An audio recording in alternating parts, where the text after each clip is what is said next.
राधे राधे दोस्तों आप सभी का आपके अपने YouTube चैनल राधे कृष्णा में बहुत बहुत स्वागत है। दोस्तों आज इस वीडियो में हम गंगा दशहरा की प्राचीन कथा का श्रवण करेंगे। तो आइए दोस्तों वीडियो को प्रारंभ करते हैं। प्राचीन काल में अयोध्या में सगर नाम के राजा राज्य करते थे।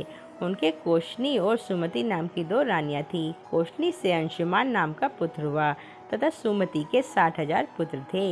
एक बार राजा सगर ने अश्वमेध यज्ञ किया। यज्ञ की पूर्ति के लिए घोड़ा छोड़ा। इंद्र यज्ञ को भंग करने हेतु घोड़े को चुराकर कपिल मुनि के आश्रम में बांधाए। राजा ने यज्ञ के घोड़े को खोजने के लिए अपने 60,000 पुत्रों को भेजा।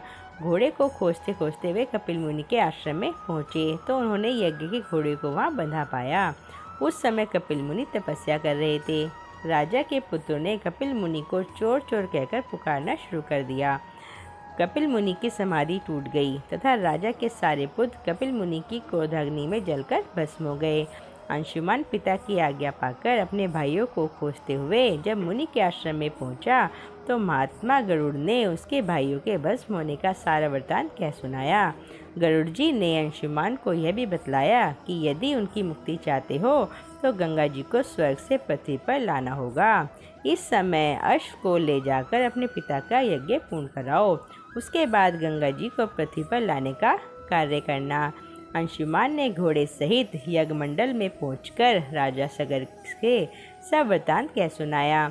महाराजा सगर की मृत्यु के पश्चात अंशुमान ने गंगा जी को पृथ्वी पर लाने के लिए तपस्या की, परंतु वह असफल रहे। इसके बाद उनके पुत्र दिलीप ने भी तपस्या की, परंतु वह भी असफल रहे। अंत में दिलीप के पुत्र भगीरथ ने गंगा जी को पृथ्वी पर लाने के लिए गोकर्ण तीर्थ में जाकर कठोर तपस्या की। तपस्या करते करते कई वर्ष बीत गए। तब ब्रह्मा जी प्रसन्न हुए। तब गंगा जी को पृथ्वी लोक पर ले जाने का वरदान दिया। अब समस्या यह थी कि ब्रह्मा जी के कमंडल से छूटने के बाद गंगा के वेग को पृथ्वी पर कौन संभालेगा। ब्रह्मा जी ने बतलाया कि भूलोक में भगवान शिव के अतिरिक्त किसी में यह शक्ति नहीं है जो गंगा के वेग को संभाल सके। इसलिए उचित यही है कि गंगा के वेग संभालने के लिए भगवान शिव से अनुग्रह किया जाए। महाराजा भगीरथ एक अंगूठे पर खड़े होकर भगवान शिव की आराधना करने लगे। उनकी कठोर तपस्या से प्रसन्न होकर शिवजी गंगा जी को अपनी जटाओं में संभालने के लिए तैयार हो गए।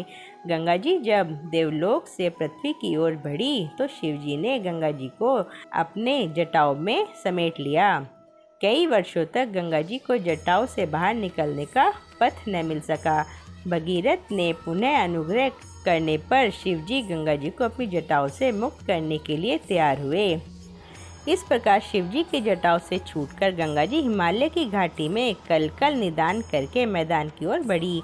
जिस रास्ते से गंगा जी जा रही थी उस मार्ग में ऋषि जाह्नू का आश्रम था। तपस्या में विघ्न समझकर वे गंगा जी को पी गए। भगीरथ के प्रार्थना करने पर उन्हें पुनः जांग से निकाल दिया।